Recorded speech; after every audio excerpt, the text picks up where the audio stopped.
त्याच्यामध्ये वसईमध्ये टोटल 3,54,908 मतदार होते.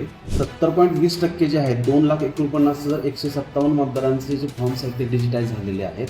उरलेले आहेत त्याच्यामध्ये 29.79% जे आहेत 1,05,743 मतदार आहेत. ड्राफ्ट एकदा प्रसिद्ध झाल्यानंतर जे जे मतदार राहिलेले आहेत त्यांना मुलीच त्यांच्या सुनावण्या होतील आणि नव्यानं फॉर्म नंबर 6, 7, 8 वगैरे जे आहेत ते भरून ऑनलाईन फॉर्म भरून प्रोसिजर चालू आहे. वसईमध्ये एकूण 3 मतदारसंघ येतात. त्याच्यामध्ये 133 वसई विधानसभा मतदारसंघ आहे, 132 नालासोपारा आहे आणि 131 आहे तो बोईसर आहे. त्याच्यामध्ये वसईमध्ये टोटल 3,54,908 मतदार होते. त्याच्यापैकी आपण त्याचे 70.20% जे आहेत 2,49,157 मतदारांचे जे फॉर्म्स आहेत ते डिजिटाईज झालेले आहेत. उरलेले आहेत त्याच्यामध्ये 29.79% जे आहेत 1,05,743 मतदार आहेत.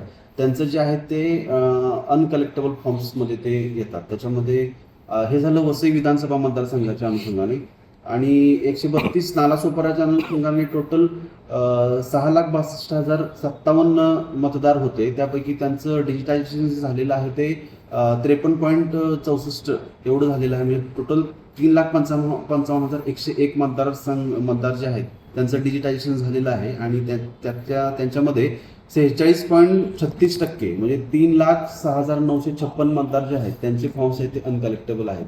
आणि बोईसरच्या बाबतीत जर बोलायचं झालं तर त्या बोईसर मतदारसंघाचे एकूण मतदार जे आहेत ते आहेत 4,38,287. त्यापैकी त्यांचं डिजिटायझेशन झालेलं आहे 65.64% म्हणजे 2,87,706 मतदार जे आहेत त्यांचं डिजिटायझेशन झालेलं आहे. आणि अनकलेक्टेबल फॉर्म जे आहेत ते 34.36% आहेत. 1,50,581 एवढे मतदार जे आहेत त्यांचे फॉर्म्स अनकलेक्टेबल आहेत. सर, जे अनकलेक्टेड फॉर्म आहे ते समजा आता परत त्याला आपण शोधण्याचा BLOच्या माध्यमातून प्रयत्न करणार आहात की कसं आहे? नाही, आता ते ड्राफ्ट प्रसिद्ध होईल. आता त्यांचे फॉर्म्स आपण हे नाही करणार, म्हणजे शोधण्याचं हे नाही होणार, कारण आपण आता बरेच परिश्रम घेऊन इथपर्यंत आलेलो आहोत. आता पुढची प्रक्रिया कशी असणार? ड्राफ्ट एकदा प्रसिद्ध झाल्यानंतर जे मतदार राहिलेले आहेत त्यांना मुलीच त्यांच्या सुनावण्या होतील आणि नव्यानं फॉर्म नंबर 6, 7, 8 वगैरे जे आहेत ते भरून ऑनलाईन फॉर्म भरून प्रोसिजर चालू आहे. ते कधीपर्यंत चालू होण्याची शक्यता आहे? ते चालू राहील आता त्यांचा जो आपला निवडणूक आयोगाचा कार्यक्रम आहे त्यापासून ते चालू होईल. आता ही मतदार यादी कधी प्रसिद्ध होईल?